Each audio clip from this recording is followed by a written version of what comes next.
Celsius to other temperature, that is MCT. So the quantity of heat, total quantity of heat we are going to have is going to be ml plus mct. And the mass of the water is 20 gram. 20 gram. We have 20. The latent heat of fusion is 336 plus the same 20 gram. So we are also given the specific heat capacity of water, which is 4.2. 4.2. Then the change in temperature there is 16 degrees Celsius. So let's look at this. We are going to multiply 20 times 336, which is 6720, plus, then we are still going to multiply 20 by 4.2 times 16. We have 1344. We are going to add the two together. 1344 plus 7, 20. We have 8064. That is the quantity of heat in joule. Quantity of heat in joule. Question number 7. Calculate the quantity of heat released when 100 grams of steam at 100 degrees Celsius condenses to water. Specific latent heat of evaporation of water is 2.3 times 10 raised to the power 6 joule per kilogram. I want you to notice something here.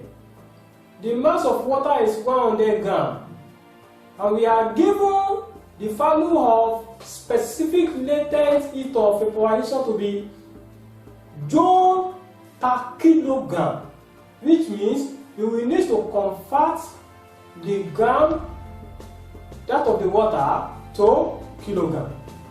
The quantity of heat is equal to ml, and the mass is 100 grams divided by 1000 times 2.3 times 10 is to the power 6.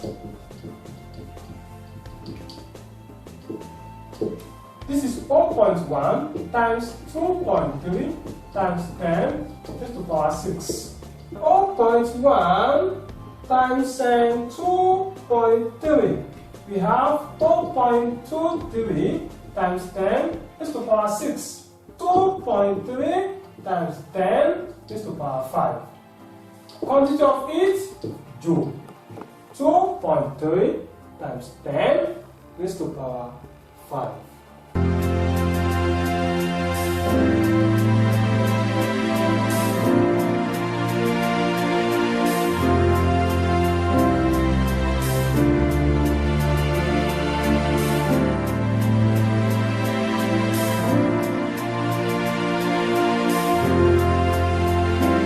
Heat transfer. Under this topic, the candidate should be able to, number 1, differentiate between conduction, convection, and radiation as modes of heat transfer. Number 2, the candidate are expected to be able to solve problems on temperature gradients, thermal conductivity, and heat flows. Then at the same time, they should be able to assess the effects of the nature of the surface, the effect of the nature of the surface on the energy radiated and absorbed by it. Then they should be able to compare the conductivities of some material. And that's all what is expected from the candidate under this topic. Let's quickly go to some important points pertaining to this topic, heat transfer.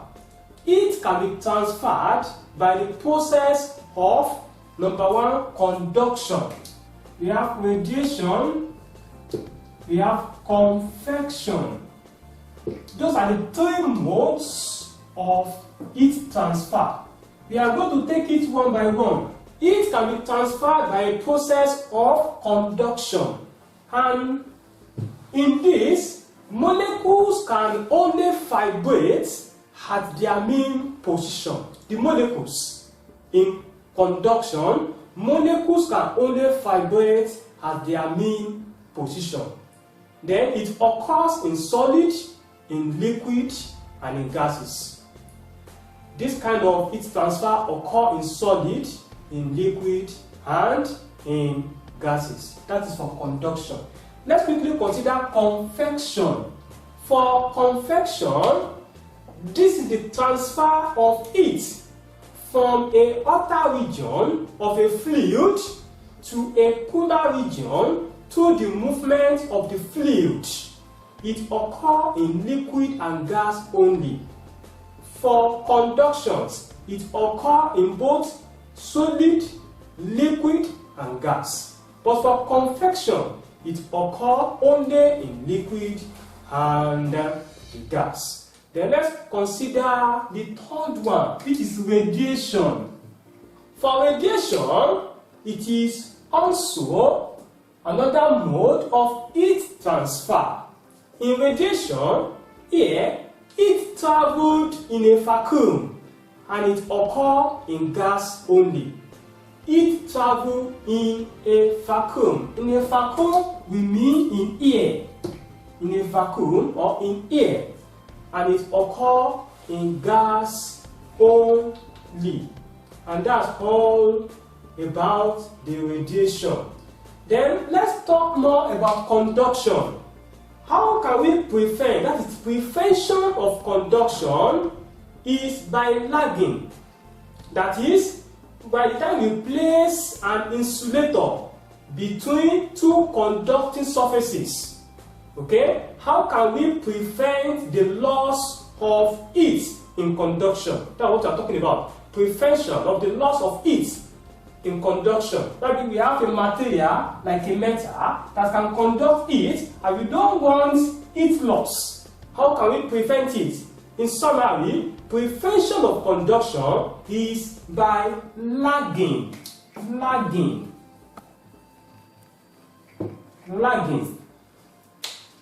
That is, placement of an insulator. Take note of this, insulator between two conducting surfaces. Between two conducting surfaces. And that is how to prevent heat loss in conduction.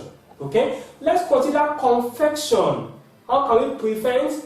Prevention of this is by creating a vacuum between hot and cold surface. What about radiation?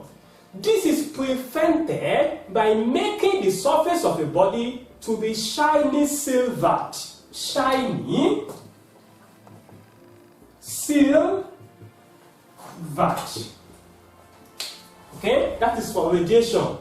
You can prevent heat loss by making the surface of a body to be shiny silvered. Okay, what are the uses of convection? Okay, for convection, number one, it is used in cooling engine. Number two, it is used in nature for air currents. Air currents. Then number three, it provides land and sea breeze. It provides land and sea breeze. Then at the same time, it is only useful in domestic water boiler. Those are the way convection can be useful. Radiation has to do with color or surface of a body. Let's take note of that. Radiation has to do with color or surface of a body. At the same time, bright color, e.g., like white, the bright color, that's like, let's take like white or any shiny surface. Then the body will be a bad or poor absorber of heat. And at the same time, it is also a bad or poor emitter of heat. What are we talking about here? We said radiation, for radiation, it has to do with color. or surface of a body radiating, a body that can absorb heat. It's either a body will absorb heat or emit heat.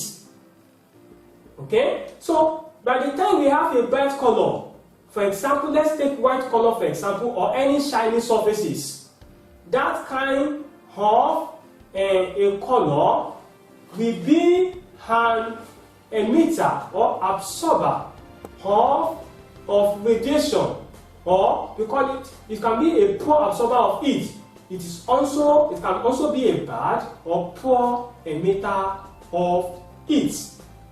Okay? Then let's talk about a dull surface. When a surface is dull, e.g., black or surface, black or rough surface, black or rough surface, this kind of surfaces will automatically be a good absorber of heat, and it will also be a good emitter of heat. For a bright surface will be a poor absorber of heat. Okay? And it will also be a bad or poor emitter of heat. But for a dull surface or black surface, this kind of surface will be a good absorber of heat.